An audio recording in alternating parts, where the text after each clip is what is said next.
Welcome to Girl Preach Unfiltered podcast. I'm Lindsay Schreiber, joined yet again by my mother, Debra McKinley. Thank you for joining me today, mother. If you have joined us previously, we've already had 2 episodes in this conversation, but we are going to continue on telling her life story. We'll give you a warning again, as we have before, that this is going to be a conversation that involves a discussion of childhood abuse. And where we left off, just to catch people up, and I know it's been a few weeks, it's been crazy this last month. We did have our first Girl Preach conference. It was very successful, and we're thankful to those who were able to join us. And then we just got back from my seminary graduation, so that's the delay that we've had to continue this conversation. But I want to make sure we all remember where we were at. So we were talking about how Mom grew up in rural Kentucky, that she had lived with her grandparents until she was almost a teenager. And in our last episode, we talked about a car wreck she was in when she was 15 that left her in a body cast for a year. She was ejected from the car, but it was during that time that she was saved, flying through the air. Now, I know there's only 24 hours in a day, but she's what you call a 25th hour Christian. Lord, give her a span of time. Amen. Felt like about 15 minutes. And she got saved while she was ejected and flying through the air. And then we ended up talking a lot in that last episode about how the church really became a family for her. But when she was living with her grandparents in rural Kentucky, she had an uncle by marriage who began to molest her around the age of 5. And that continued, I think it was pretty much every other weekend, I think is what you said. Yeah. Until around the age of 10.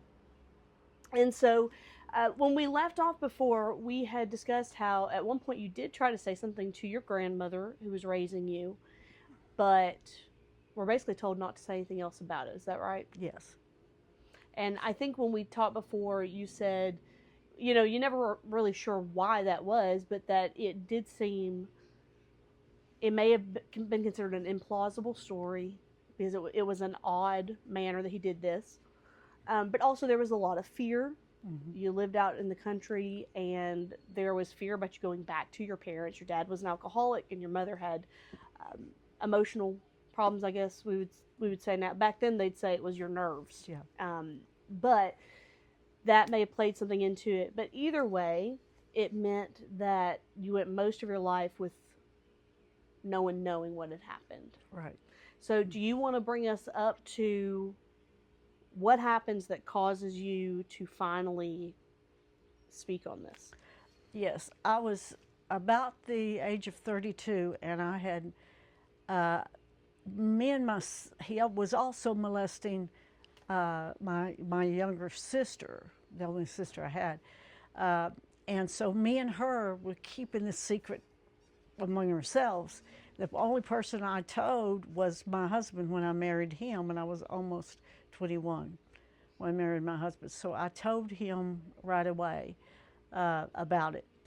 And then fast forward, I'm 32 years old, and my cousin, his daughter, is telling about him molesting her. And so she acted out and stuff, and so people were doubting her in the family. And so I'm 32. I'm already been a Christian for quite a while, and I'm helping do ministry and stuff, and it's eating me on the inside that this cousin does not know that she's not alone. And so I'm sitting at the kitchen table, my mom at one end, my dad at the other, and my aunt, who was married to this uncle and had since divorced him, was straight across the table to me. And I just felt in my spirit that I could not keep that any longer. And the reason was because my mother and my aunt were talking about, did that stuff really happen to my cousin? And I think it was my mother that says, it's hard to believe, and I made the statement, it's not hard for me to believe.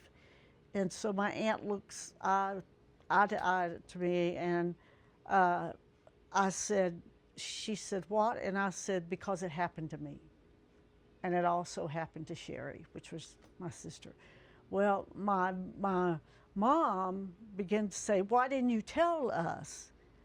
And my dad spoke up and said, because we weren't her parents. She was, we weren't with her. We were not her parents at that time. And I look over at my aunt, and she just, tears are just flowing down her face. And I began to tell her, her reaction was very different than what I thought it would be. I thought it would be one of quizzing me, but instead she began to apologize over and over and over for bringing him into the family. And so shortly after that encounter is when we moved, and it wasn't long after that till I began to speak openly in women's meetings in church, and then it wasn't long before International began to use me speaking on this subject. So let me go back for just a second. When you tell Dad, that's the first time you had told anybody since it had started, basically, right? Just me and my sister would talk to each other, but that was it. What did it feel like to finally tell it? The true burden came when I told my aunt. Mm-hmm. And I think the reason for that is this. The big thing is, okay, I knew that God had saved me. And we believe in sanctification. I knew that, and we believe in the indwelling of the Holy Spirit. So I was through that. But I was carrying this burden, and so anything sexual that I would see about abuse on TV or read, it would automatically trigger. And so one day, it was in Sunday school. It was not Sunday school, but on a Sunday morning, my husband was preaching, and he was preaching from Ecclesiastes. And there's a verse in there and it probably meant nothing to anybody else in that room, but the title of the message was "Kicking the Servant Out of the Saddle." And so the scripture reference is that God looked down and he's seen something strange. He's seen servants riding on the horses and princes and princesses leading the horse. And I felt the Spirit say to me, how long are you going to lead this horse around? So again, it probably would have meant nothing to anybody else, but I stood up and I took a few steps out into the aisle, out of my comfort zone, and the Spirit just fell on me, and I began to just dance before the Lord. It was at that point that I knew I needed to tell my aunt. And so we're sitting at a table, like I said, my mom at one end, my dad at the other, my aunt is across from me. And I tell it, my mother immediately begins to say, why didn't you tell us? My dad says, because we weren't her parents. And then my aunt just begins to weep, just this sorrowful weep. And so then I starts apologizing that she brought him into the family. And she turns to my mom. My mom mentioned I was alone with him at times, that he never tried or did anything. And my aunt looked at her and said, because you weren't the type he wanted to try anything with. It was the kids, you know. And so I knew my aunt got it at that point. I knew it. And so shortly after that, I began to travel and speak about this. Local church events, then state events, and then it moved to international. And I started going around speaking about childhood sexual abuse. What is because I'm sure there's probably going to be people who are listening to us who are in that same situation where they have secrets, and it may not be this kind of thing, but I think the devil thrives off of secrecy, because if he can keep you in a secret, he can keep you in shame. Even if you didn't do anything wrong, by virtue of something being in the darkness, you feel like you've done something wrong, whether it was your fault or not. And this was no fault of your own. I'm sure there are people who are going to listen to this who have had that experience where something has happened and they've never found someone they felt safe to have that conversation with. Or maybe the devil has succeeded at making them blame themselves for something that's not their fault. What would you say to that person who's listening? What did it feel like? You know, you said you were saved and sanctified and you had the Holy Ghost, but this thing was always there, kind of looming in the background. What did that feel like? So, because if somebody's experiencing that, I want them to be able to identify, oh, this was what she was talking about. What does it feel like? Well, for me, the shame, because you feel dirty and you feel ashamed. And like with my aunt, my biggest fear was that my aunt was going to say to me, "What did you do to lead him on?" And sadly, a lot of children that go through this do get that question back. Yeah. Because they may still be living in the home with the person that has abused them, and a lot of times it's the mother figure that wants to say to them, "What did you do?" Or and the child feels like it is something they did, but the devil will come along and tell you it's something you did. You led him on, you did this, and that starts at a very young age. And when I was an adult, for me, it's every time I was sharing it, whether it was a ladies' day or a ladies' state event or an international ladies' event, every time I told that, it felt like I was getting healed more and more and more. So the more I told it, and I was released from that secret, because I almost felt like that I had a contract with my uncle for years, and every time I would see him, he'd have that stupid grin on his face, like, we know something, don't we? We share something nobody else knows, don't we? And I felt it's almost like a contract. And so as I began to experience more healing, then that was less and less change, on that. And so it was as if I was telling that about somebody else. It got to that point. This whole time now, I'm communicating with my aunt, and I'm communicating with my niece, and because she is telling me everything that happened to her. Your niece or your cousin? I mean, my cousin. I'm sorry, my cousin, and the abuse on her was much harder, and this is his daughter, was much harder than it was on me and my sister. And so my aunt was wanting my cousin to get counseling, and I would tell her, anytime you want to go talk to a counselor, if they want to call me, I will verify what you're saying is true. And so for years, she just felt like she could not go tell anybody, anybody that had the authority to do anything about it. But she was talking, she was telling, but it wasn't going outside the family. So you start traveling, but she never did anything to pursue, at that point, nothing as far as like going after him or trying to get any sort of restitution or justice or anything like that, right? And you're now feeling like you've sort of, I know we don't like the term moved on, but it's kind of like I've seen this graphic about grief before, and it shows grief as like this little ball inside of like a box, and as time goes on, the ball doesn't get smaller, but the box sort of gets bigger. And so in comparison, it's not that grief goes away, but it's that you can add these other experiences into life. And I kind of see it the same way, almost like your childhood was something worth mourning over.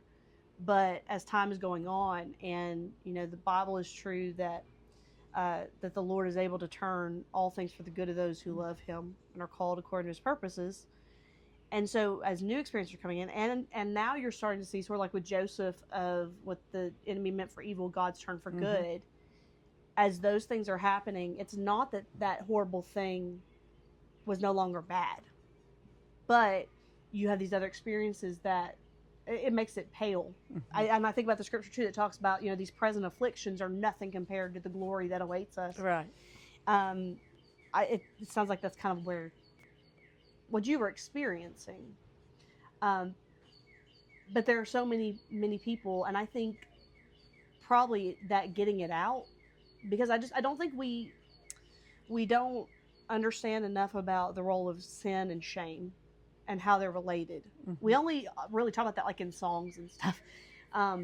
But the culture that Jesus was crucified in was a shame-based culture, because it was a communal culture. We're Americans. In America, this is considered sociologists would call it a guilt-based culture. That the worst thing is to feel guilty, to feel bad. And guilt is something you can feel whether anybody else knows or not. But in a shame-based culture, everything is based on the community. And the worst thing possible is to be an embarrassment. When we say things like saving face, that's based on a shame-based culture of like, wanting to hide your face and people not to know something, a secret about you that's embarrassing or that's bad. It's one of my favorite things when I started studying guilt and shame cultures, that when Jesus hangs on the cross, he takes not just our guilt, but he took our shame. That's why he had to be left up. It was incredibly shameful for him to die the criminal's death and to be left there for people to see him. And the fact that he died for our sins, he didn't just die for the guilt, he took the shame too. And that shows the connection between shame and sin. I think there's a lot of people who live in that shame because they've kept it a secret. And again, if you keep something a secret, you feel like you've done something wrong, whether you have or not. You're ashamed of something, and you have no reason to be ashamed of it. And so I think there's probably a lot of men too, but mostly we have women listening that are probably experiencing that. And I would love for them to hear in what you're saying, when the purpose, God using it for his purpose, came when you started helping other people. Right. And you started using it to minister to other people. We cannot stop the fact that there's evil in the world. I wish we could, but we can't. And so bad things happen, evil things happen. There are wicked people in the world. But when you're able to use your story to give someone else freedom, I do think that's when that box starts to grow, and suddenly that traumas doesn't take up as much space as it did before. Well, and you all of a sudden, it makes sense to you why God allowed this to happen to you in your life. And you said something that I will never forget. You said somebody's, and this is several years ago, you said this, somebody's got to be the person with cancer to walk into the cancer ward and be the testimony.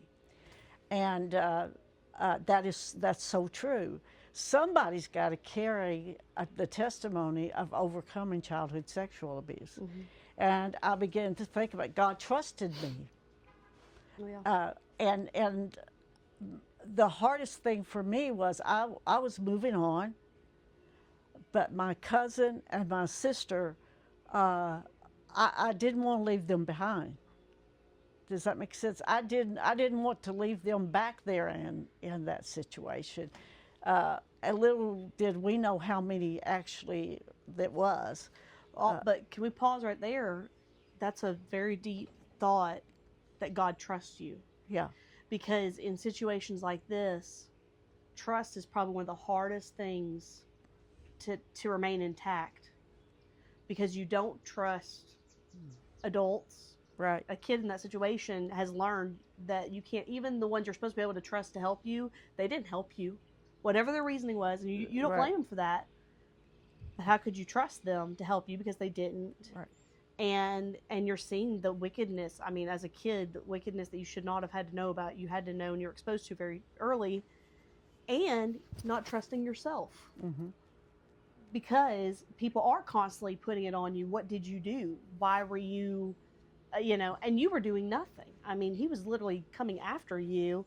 Um, but it's got to make you have those issues of, and for a lot of women, you don't trust men. Mm-hmm. If it's a man who's abused you, I'm sure if it's a woman, it's probably different. But it's like none of them are trustworthy because of what's happened, and it's rewired something in your brain. But like I said, you don't even trust yourself. So to then feel like the creator of the universe would trust me when you don't even trust yourself, Right. that is massive. It is. That should feel very honoring, for women who are able to use their story to help somebody else, I would think. Well, when I begin to experience that, okay, there's a purpose in this. It was then that the Lord took me in the scriptures to Gideon, and just about all of us know that story. But it was at midnight that Gideon had that God had Gideon have his army circle the enemy, and they had a pitcher in one hand, or a lantern type thing, and they had a trumpet in the other. And at midnight, they blow that trumpet and they break that lantern type thing vessel, and then light comes out.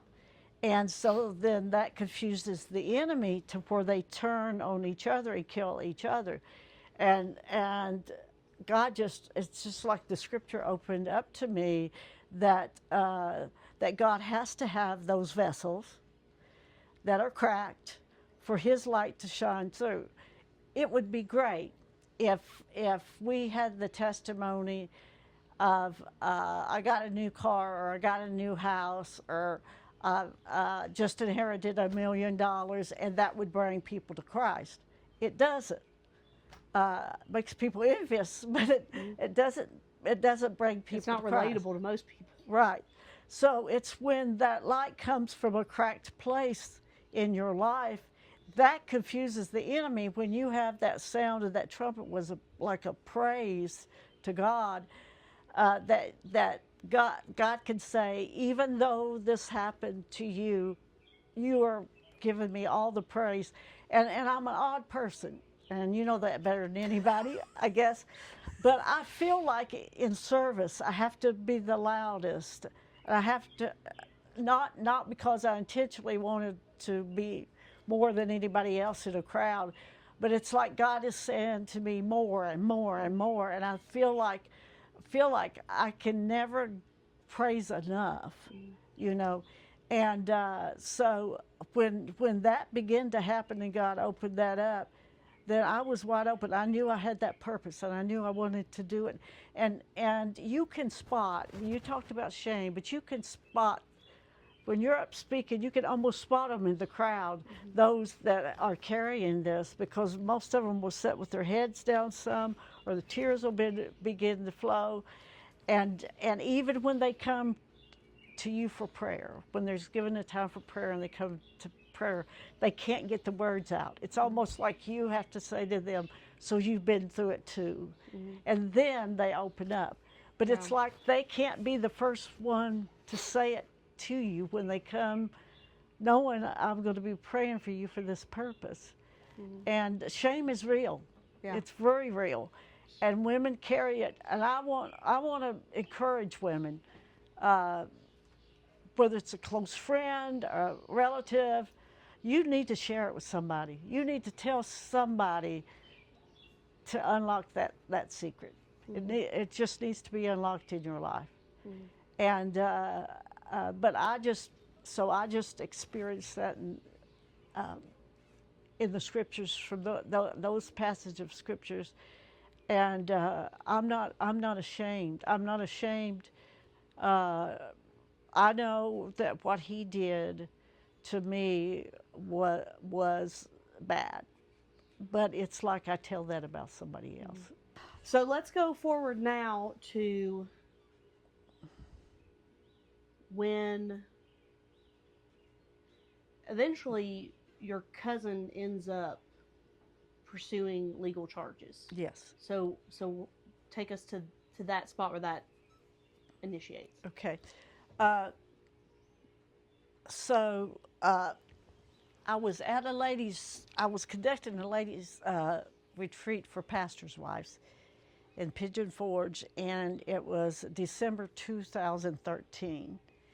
And so I get a call, and it was on the 5th of December, and I get a call from a detective from Ohio County, and he said, I step out. I'm standing in the rain at this point outside because I'm thinking, why is a detective from Ohio County, Kentucky, calling me?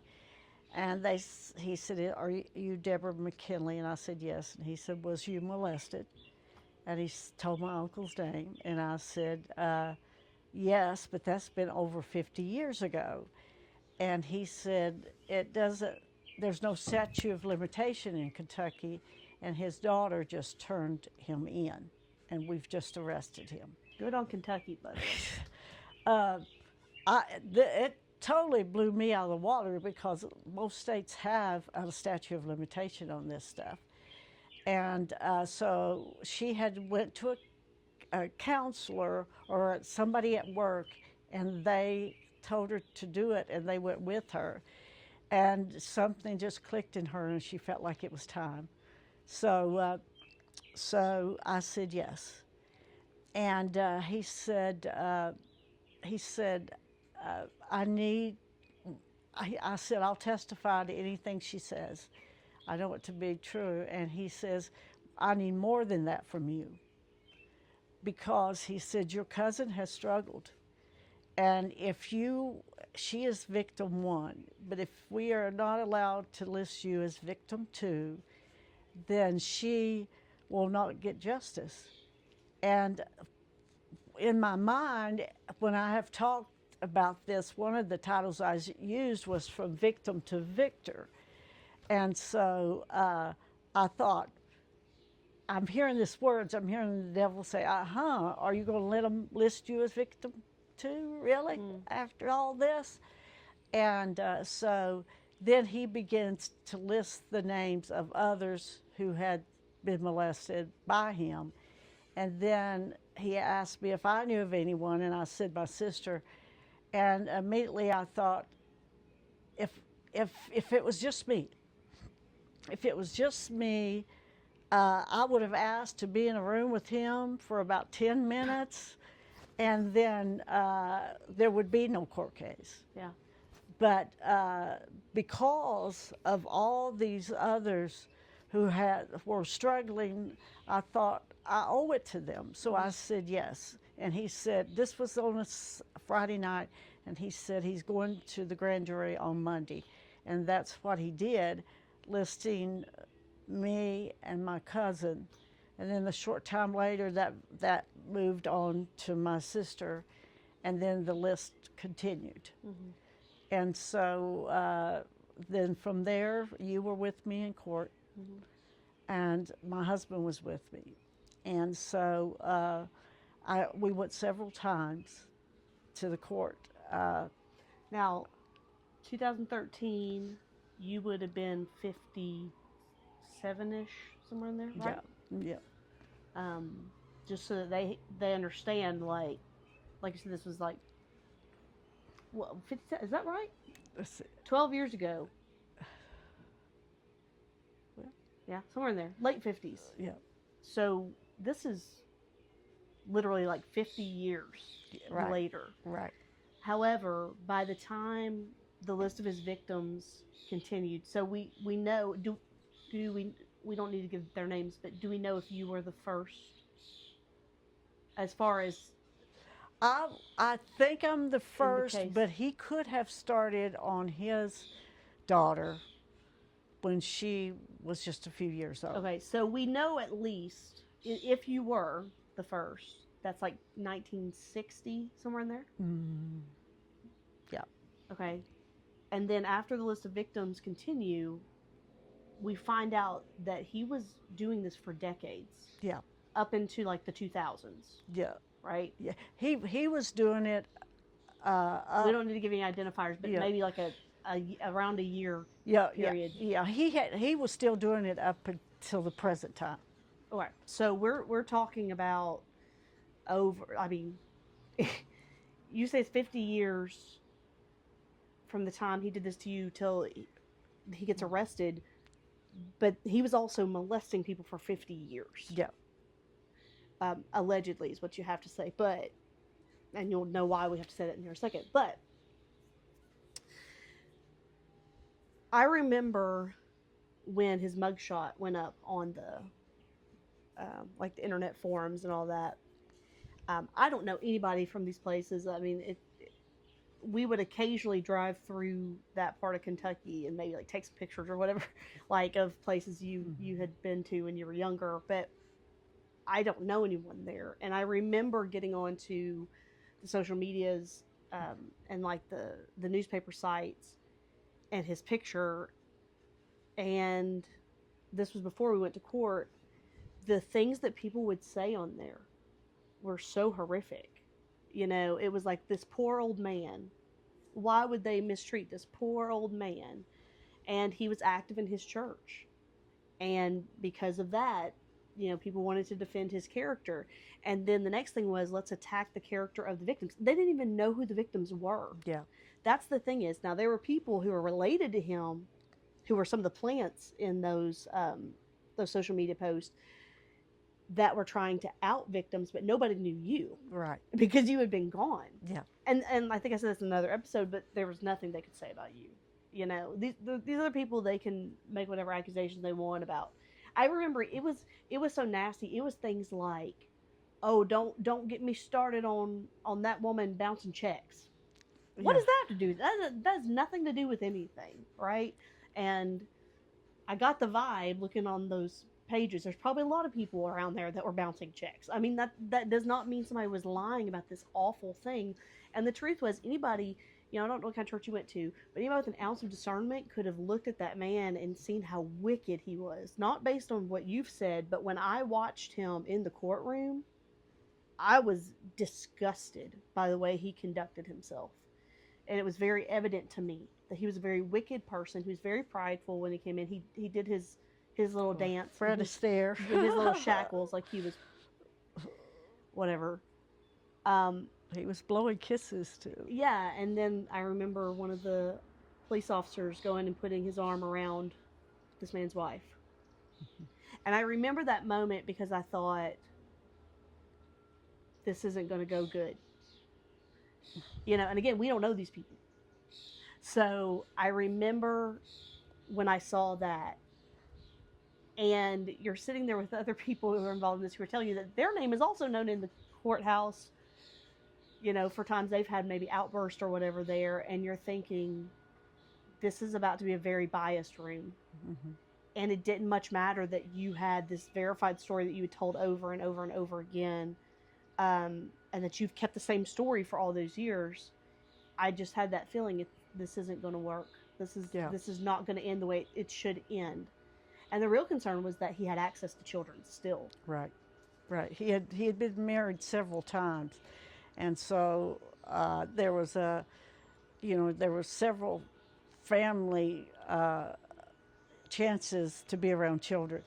But one of the things is my cousin, his daughter, Attorney Min, and us, and my aunt, okay? And my cousin, here she is, she's the one turning me in, but all those people, 70% of those people on the other side of the courtroom was her family too. Yeah. And they were disgusted with her and angry at her. But there's not a doubt in my mind that those aunts and other relatives that was looking at her in disgust, that he had not tried or had done something to their children. Because I cannot imagine him being around any child, or a majority of the children he'd been around, that he did not try that. But can you imagine? My heart went out to my cousin, Mm-hmm. I was almost looking for the opportunity when I would be on the witness stand and I had planned on looking him eye to eye, and my thoughts was I was going to say, you need Jesus Christ as your Savior, because you know you did this stuff, you know. But here sits my cousin, and she's just shaking so bad, and there sits her family Yeah. on that side for him, Yeah. and they're disgusted at her. And the problem is, the reason that it mattered what was being said on the social media, on the local social media, is because you get judged by the jury of your peers, Yeah, yeah, of the accused peers, which was going to be the people who were saying. I mean, the jury pool was the same people who were online saying he helps the church so much. You Yeah. know, by things probably like, you know, driving church vans for Yeah. youth groups, yeah, things like that, and saying all the things he had done for the church and what a good person he was and how likable he was. That was going to be the jury pool. yeah, And so that was scary to see that and to realize, you know, I was thinking as you were talking, you had already, by this point, you had traveled across North America telling your story, which I think is a kindness of the Lord. He was preparing you, you know, when the detective is saying, you've got to be sort of the upfront one here. I think the Lord had been preparing you for that. Because imagine if it was before that day that you had heard that sermon and the Lord had really delivered you from this oppression that you were feeling, not possession, but oppression of the enemy, how hard that would have been to say yes. But he had given you practice of telling the story over and over Right. again and sharing it with people and seeing how it can help people. But I kept thinking, and I think I can say this, my aunt, she's passed away now, and we all knew her mental health was precarious and what she was going to turn to was concerning. And I had that fear of what happens if everybody gets up and testifies. I knew you would be okay, but there were others that if they had even gone through with it, and I didn't think they would, but even if they did, if he got out, what kind of hell was going to await them yeah, when he got back out? So that day was singing his little dance and him blowing his kisses was enraging for me, and I'm definitely a couple links out of this chain, but it was scary. Just feeling, you could feel it in the room, like this is not going to go. This justice is not going to be served. right. We had this great hurdle of the fact they don't have a statute of limitations in Kentucky, but what difference does it make if the jury is these people who are they don't want to know the truth? Right, right. So we sort of danced around what ends up happening. He gets several continuances, I believe. His It went lawyers on kept for changing. a year, Okay, so like a year, his lawyers kept changing. and every time the prosecutor, every time another person came forward that said that he molested them, the prosecutor had to come back to court and add them. So that was taking delay too. Yeah, yeah. So, and let me just toss this in here. It's pretty normal. You know, I don't remember the statistics right now, but it's like for every kid you know that's been molested, the molester has a long list of others you don't ever Right. know about. But this often happens when someone is accused and it comes out publicly that others show up, and without fail, people claim, "Oh, well, they're just now speaking up. It must be a fake," or they also had no clue that there was no statute of limitations in Kentucky. Well, and I will say that our international women's director at that time, when I called her and said, "Can I get a letter of how many times and how many places I had went?" Because I'd gone to California, Montana, Wyoming, North and South Dakota, Idaho, Washington, Virginia Niagara. Beach, Canada, and Niagara Falls, and Kentucky, and of course Tennessee, and so and Georgia, and so she made herself available that she would actually come to court and testify how many places that she had had me come Yeah. and tell this. Yeah. So I did have that going on my side there. Yeah. So he ends up, it drags like a year, and then Well, how does it end with him? okay. So it's December, and I'm taking my mom Christmas. She's at the nursing home, and so we went to take her Christmas. And I had a gift for her gifts, and she was in the cafeteria, and she's asked me if I would take them to her room and put them on her bed. As I crossed the foyer area, there is a woman sitting in a wheelchair, and she is her arms are kind of drawn up, and her eyes are just, glassy, like she's not focusing. And I hear my name called, Debbie, and so it's coming from her. So I walk over to her, and her all of a sudden her eyes focus, and she looks at me, and she says these words: "It's already been taken care of." And so I start to talk to her, thinking my mother must have said something to her about me, but there's nothing coming anymore. It's just like her eyes glass over. So I take my mom's gifts to the room. I come back and ask my mom, I said, "Have you talked to that woman about me?" She said, "I don't even know who that woman is. I've never talked to that woman." So I thought it was the spirit maybe telling me my mother was going to pass away, you know? And so I stayed to talk to my mom. She didn't seem like anything major was wrong with her. So I go back. And so when I go back home, it's about a couple days later, the phone rings. It's my cousin, and she says that my uncle has been taken from the hospital from the jail to the hospital. And she said when she called up there, they said he might be released on an ankle monitor, which was enraging my cousin because she knew there was guns available and stuff, and she was afraid. And I told her, "You just need to calm down, and let's see what's going on." And then, And they were talking about doing that because of a medical issue, right? yeah, something had happened to him. And so then she calls back, and he's gone. He's dead. And so there was a relief that we did not have to get on the stand, because we were told we would have to give details. Yeah. Giving the details was going to be hard for me to do in front of my family, and it was going to be hard for me to do in front of his family, because I never forgot the details. It's not like all of a sudden something came to my mind. I never forgot what he did to me. And so I prayed and I asked God to help me, because I wanted to believe that I went to court for the right reason, and that it wasn't a vindictive thing.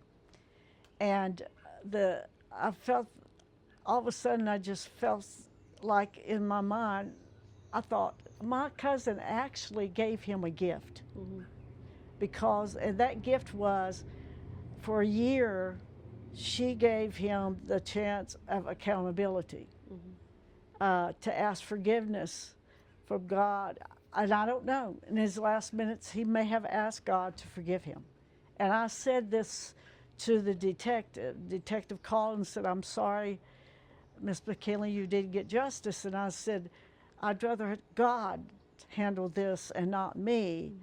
And I said, if he asked God to forgive him before he died, and God forgave him, I will see him in heaven, and neither one of us will remember this. And of course, he had that rough voice, and he said, "Well, Miss McKinley, I'm a Christian. I don't believe he asked for forgiveness. I don't believe he went to heaven." I said, "But I can't make that call. I've got to release that to God and leave that in God's hand." And I think God was sparing us, to be honest with you, of having to go in, putting my cousin through that, putting my sisters through that, was going to be horrible. But on the day he died, I felt a spirit of grief for about an hour. And I believe that was a sign from God that I had done the right thing. I don't think I would have grieved for him had I not felt that in my spirit, that year was accountability time for him. Mm-hmm. Yeah, and also, I mean, it protected. We don't know what he was doing. Yeah. You know, we know that at least one victim was pretty close to that time that he got arrested. So, and that's why I said allegedly before, because he never got his day in court. Yeah. You know, I don't have any doubt in my mind that he's guilty of everything he was accused of, but he never got that moment. Do you want to share any updates on? I guess we go and share about Sherry, how her life kind of ended up. My sister always struggled, and she got in a marriage and she struggled more. She had 2 children, a son, Ryan, and then 15 months later, a son, Brad. And so her marriage ended in divorce. Her husband died early from cirrhosis of the liver.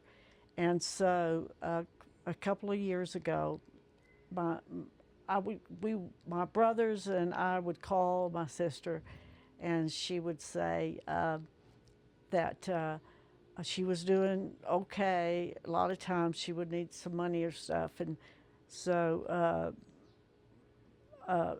we all helped her. And as far as groceries and things like that from time to time. But we get a call one day, and her oldest son, who was a heavy drinker, died suddenly. He had been an Iraq Yes, veteran. yes, and the military really did a number on him as far as his nerves and everything, and so he died early with cirrhosis of the liver too. And then we had, on the day we had his funeral, we actually had it at the cemetery. It was a veteran funeral. My sister and my nephew didn't even get to the cemetery on time, and when they did, they was stumbling, and we knew they were not in a good place. So he died in it was in July I think, or August. I think it was August. He died at the end of July, and his funeral was the 1st of August. And so then that December, the other son died of an overdose. And I think it was probably laced with fentanyl. And then he dies in December, and within 2 months, my sister died. And my sister was in such a shape that when she had told us she had taken care of the other son's funeral, everything was taken care of it. And when we went to make arrangements for her, his body was still at the funeral home, and this had been a couple of months later. My sister struggled her whole life, but as a kid, we called her Boo Boo after the Yogi Bear sidekick, because she was full of life as that little toddler. But the molestation had really taken its toll on her whole life. She couldn't let go of it. She couldn't get it out of her mind. She was, they found her with her head in a laundry basket. And it was so sad, just so sad that she could not get over it. And my cousin is going to a church in Texas now. She moved from Kentucky to Texas. And she's got a great pastor and wife that minister to her. And so she's come a long way. But I want to say a lot of people will say, well, you need to move beyond this. If you were alcoholic, okay, you could stay away from liquor. If you're an addict and you get done with drugs, you could stay away from drugs. But the thing of being molested is that it's so prevalent now. Just about every time you turn on the news, it's a principal or a coach or somebody even from a church that has molested children, and it's there's so much of it out there. And so forgiveness, I don't know that we really understand forgiveness like with me. My thing was, if I was going on a stand, I believe they were going to say to me, don't you believe in forgiveness? Okay? But when Jesus hung on the cross, there was one thief on one side and one on the other. One asked for forgiveness and one did not. Forgiveness is not ours to give. If you say from me, if my uncle had said in that year's time, will you forgive me? That's one thing, but he did not ask for forgiveness. And of all the people I know, he never asked forgiveness from any of them. And so we think that we can just hand that off as a Christian just so easily. I forgive. And I think we don't understand the process of forgiveness sometimes. Well, and technically, Jesus would have said tie a millstone around his neck Well, and there toss you him go. in that pond that he was trying to drown you in. I will say, when the court started, that's the one place I wanted to visit, was go back to Broadway Pond. Yeah. And I think I shared this in an earlier podcast, but I wanted to go back there. I went back there and wind that road, and how small that pond looked after all these years. I even took a picture of it. Yeah. But it looked so small, and I thought that it was almost the place of my physical death. Yeah. Well, I went and got the Bible because I want to say one more thing. When we were talking about shame and you were talking about feeling dirty, and this version of the Bible says it a little bit different than some of them do, but I was thinking about the story of David and Bathsheba, and I think I've probably mentioned it before because it is one of the passages that I've been enraged in churches over the way that it's preached sometimes, because I don't see anything in the story of Bathsheba that tells me she was to blame or that she was seductive. She was bathing on a rooftop. The palace was at the highest point in the city. The Bible says it was the time that kings should have been out to war. David shouldn't have been there. If David was where he was supposed to be, he would have never seen her on that rooftop. I see nothing that says that she set out a trap for David. And again, I think I probably said it before, but I in one of these podcasts, I couldn't think of the word. The word was Me Too. I was trying to think of when there was that whole movement of like these powerful men. And I know that there were some false accusations in that, but it's still the truth that there are powerful men who take advantage of that power. And to me, she is the most perfect example of that situation, because her husband Uriah is at war. David is the commander who's in charge of his life. Was she going to say no when the messengers of the king came and got her? No, she couldn't say no to that.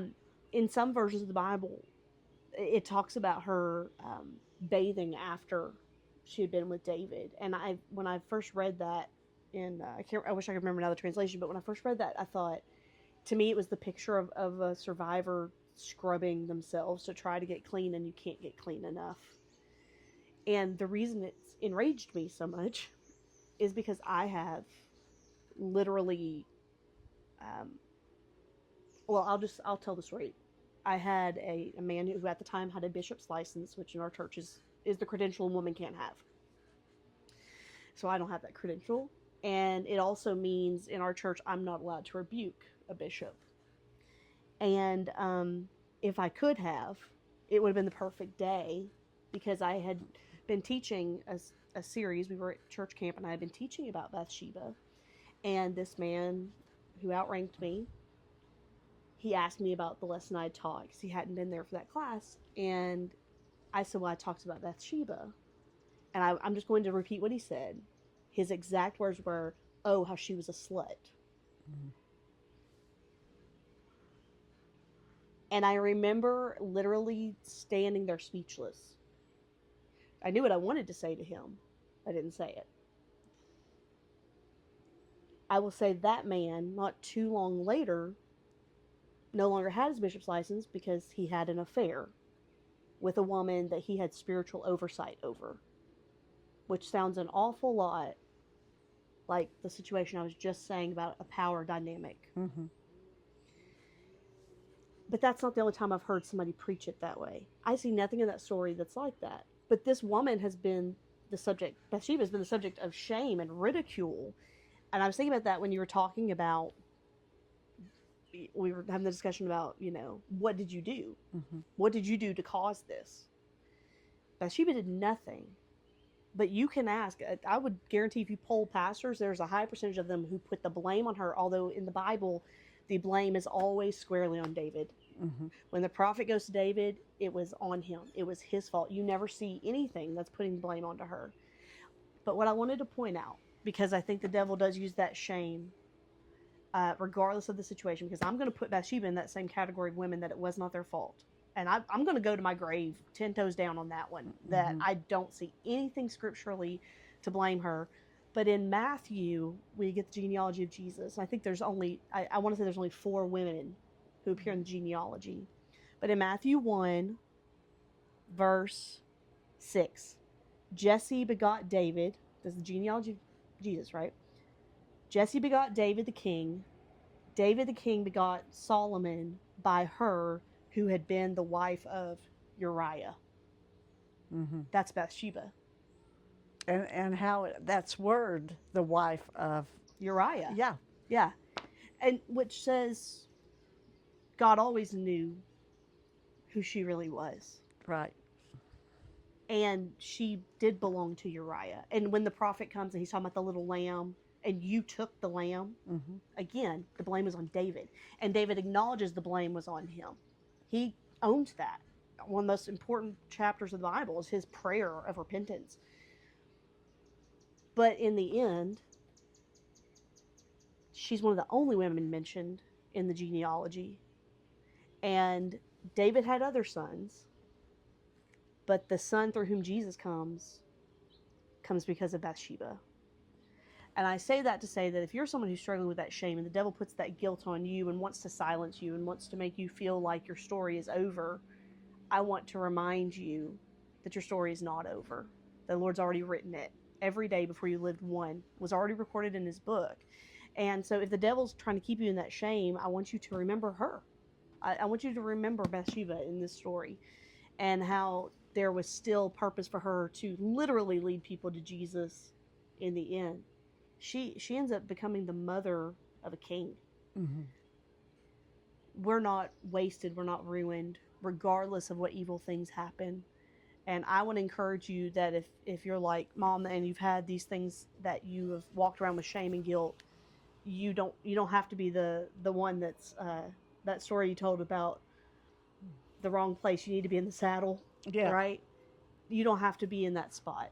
You have every right to see yourself as a daughter of the Most High King, regardless of what happened. It does not change that, and it doesn't change his plans for you. Don't be a Tamar. Right. And who took off her royal clothes. Mm-hmm. Don't be that. You let the Lord take you to a purpose beyond what you could ever imagine. Yeah. In this life. Yeah. Because when you give your life to the Lord, it's truly not your life anymore. Yeah. Don't live a defeated, shameful, guilt-ridden life. Come victorious for God. Yeah. Well, thank you for sharing your story. Thank you for joining us here at Girl Preach Unfiltered. Make sure you like, subscribe, follow, whatever the means is where you're watching or listening to this. Please make sure that you don't miss any content. We've got new videos coming out all the time. Thank you for joining us.